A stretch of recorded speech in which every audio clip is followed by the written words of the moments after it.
Hi everyone. So I wanted to share with you today my current foundation routine, which with my current face situation is keeping makeup on my face for a very long time, 12 to 14 hours. With this particular foundation, I don't need to blot every day. Some days I do, some days I don't.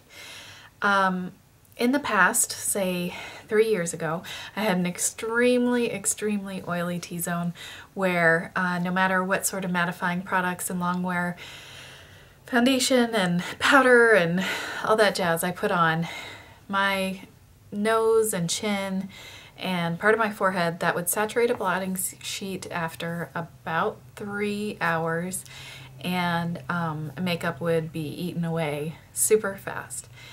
I got pregnant, had my first child, and my skin seemed to get less oily. While I was pregnant, it was quite a bit drier, much less oily through the T-zone. When he was around 1.5 years, maybe a little bit older, I noticed my T-zone started getting more oily again, but not to that like super extreme that it was before. And then I got pregnant again, which I am currently pregnant. And my skin again is quite a lot drier through the T-zone. So I do have oil. If I don't use this very particular combination of products, I'll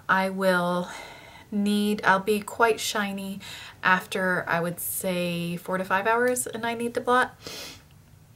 So it's this very particular setup though that seems to be working with my skin right now as it is. So it's, I would say, between slight to moderate oily through the T-zone. My cheeks are dry, and I have a variety of kind of dry spots where I tend to get dermatitis, where the skin will actually be peeling all of the time, and very easily irritated, so that yeah, if I'm putting on a face product, there are certain spots that will always burn. If it's at all irritating, and even super gentle products sometimes make that happen. So I have a lot of stuff kind of going on my face. So I thought I'd do a really quick overview of the skincare that I use before I put on this foundation, and then just show you the steps and how I do them and what I've been using. And I've done a lot of testing, and so far these are the only things that guaranteed will give me that full day of makeup where the foundation does not slide off my nose and I'm not getting very oily. Only just a very minimal amount of shine is breaking through even after 12 to 14 hours. So enough jibber jabber, let's get started. So I do my skin tone, since that's relevant. I'm about an NC5, up between NC5 and the NC10, I would say. Maybe in the winter I'm more solidly NC5. Really what I'm going for is my neck, which is very light. My face has a lot more freckles and has a lot of redness in it, so it just looks darker. So the first thing I do is put on this Paula's Choice Skin Balancing Pore Reducing Toner. Next I put on my SPF, and this is the Paula's Choice Resist Cellular Defense Daily Moisturizer SPF 25. This is more for dry to normal skin. I am in the process of doing some fiddling with my skincare, but I'll show you what has been working for me right now, and this is what I've been using.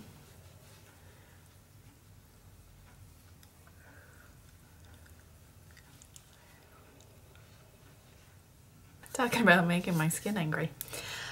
So this is obviously an extremely luminous finish SPF. I have purchased the Skin Recovery SPF 30 from Paula's Choice, and I believe I had 3 samples of that I used that I really liked, and I believe that one has less dewy of a finish. So what I like to do is, say, my eye makeup, or make some coffee if this is the morning, whatever, let this sink in for a little bit. So I'm going to exfoliate my lips and then I'll be back.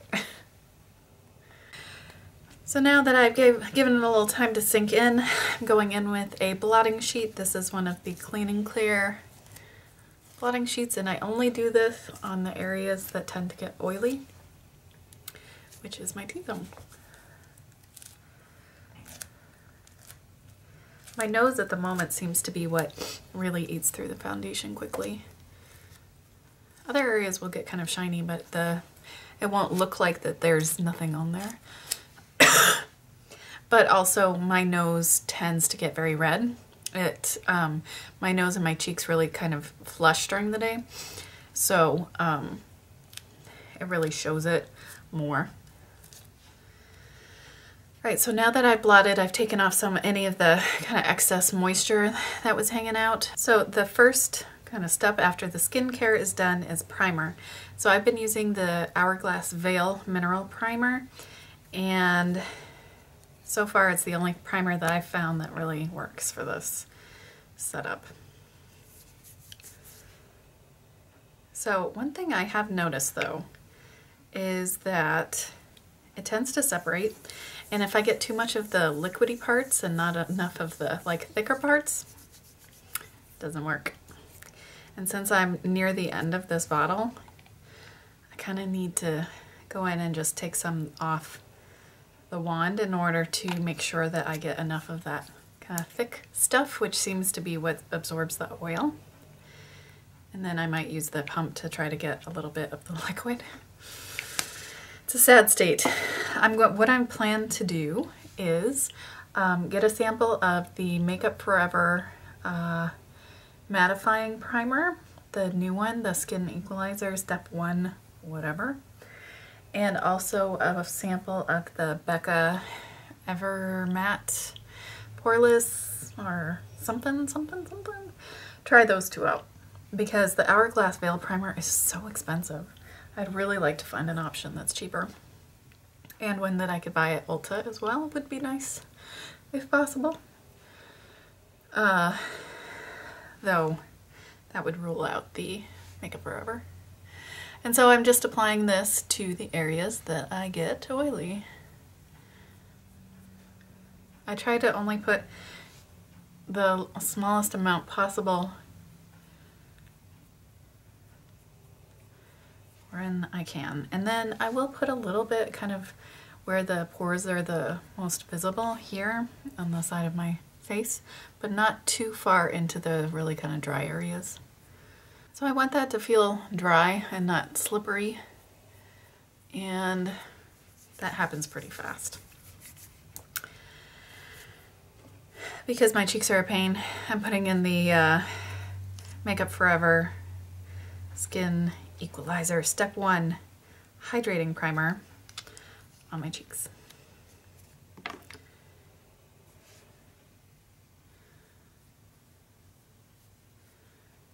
This seems really finicky, doesn't it? It feels kind of finicky, but then I don't have to mess with my face, my foundation, all day. So the foundation, the only foundation I found that works, Lancome Teint Idole Ultra 24-Hour Makeup.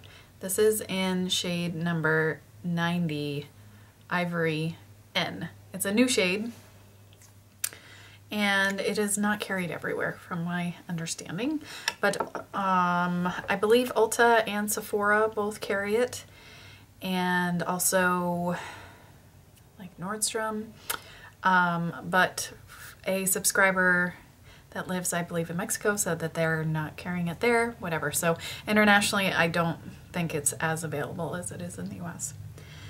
So I use a full pump of this.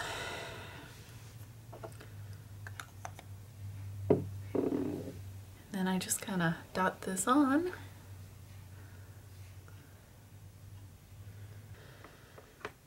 I have found a way to put this on with my hands, but the finish isn't quite as nice. So, and ultimately this is the routine that I've tested the most. So I know that this works for me. This very particular combo of products and techniques. So this is the Perfectionist sponge from Sephora. Mine is starting to fall apart. I have had this for a long time and I've been using it a lot, and because of the So it's starting to lose little bits, which is frustrating. Because this is such a long-wearing foundation formula, it's quite hard to clean out of the sponge. So I think it's just been getting a little bit mangled when cleaning, and that has contributed to its demise. But using a sponge is just the fastest way I have found to get a really nice finish, because otherwise if I use a brush it will settle into my pores. I can use my hands, but it will be a little blotchy on my nose usually and settle into my pores there. So I left a little on my hand. This is sold as a matte finish foundation. I don't find it to be fully matte. I also, you know, as you saw, I'm wearing a very luminous SPF underneath it, which definitely shows through. But even as such, without that, it's still not like super flat matte. So I feel like it's easier to wear than, say, like the Hourglass Immaculate Powder, liquid to powder one. Oof. No, that's matte.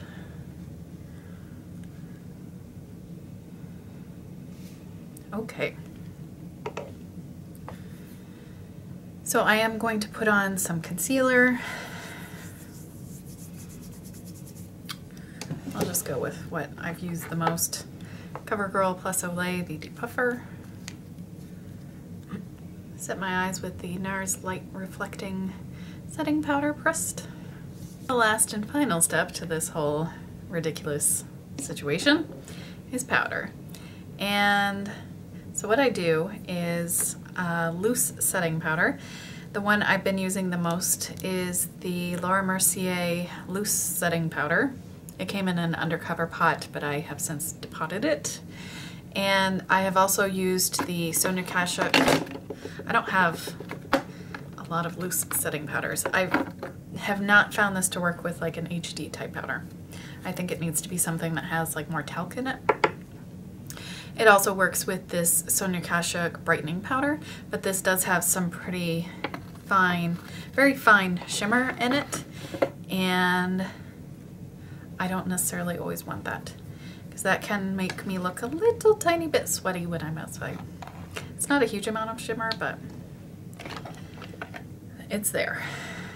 So since I don't have a sifter on this guy, I just kind of scoop some out, and I put this on my little metal palette. Just spread it out a little bit. Can you believe I've been doing this every morning? It's crazy. So that's about how much I have on there. And then I use the end that I did not use for foundation, but which is still damp. If I didn't mention, this is something that, a sponge that you get fully saturated with water, then you squeeze out the excess so it's damp, it's all fluffed up, it's nice and soft. So I pack on a bunch of powder onto that, and then I start powdering the areas that get oily.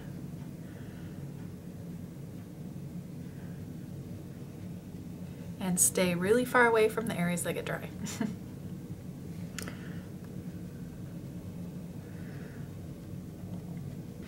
And that's it. I didn't quite use all of the powder. So this will stay on my face until I take it off, essentially. Awesome. So now I have some blush and highlight and lipstick on, and that's kind of my finished look. So let me know if you have any questions about this routine, or any comments. I would love to hear them down below. And this, I believe this is gonna go up after the video I just recorded, which is about the Becca Jaclyn Hill Champagne Glow palette, the pressed version of Pearl versus the liquid version of Pearl. So I have those on my cheeks right now. You can guess which one is which. I hope you're having a wonderful day. Thank you so much for commenting and subscribing and rating. I really do appreciate that. I hope you had a wonderful Halloween if you celebrated it. Today is Halloween. And we're obviously not really doing anything. 2-year-old, he doesn't need to go trick-or-treating. He doesn't get it. He doesn't understand Halloween. He doesn't really get candy yet, so we'll wait until next year for that terror. So anyway, thank you so much for watching, and I'll see you soon.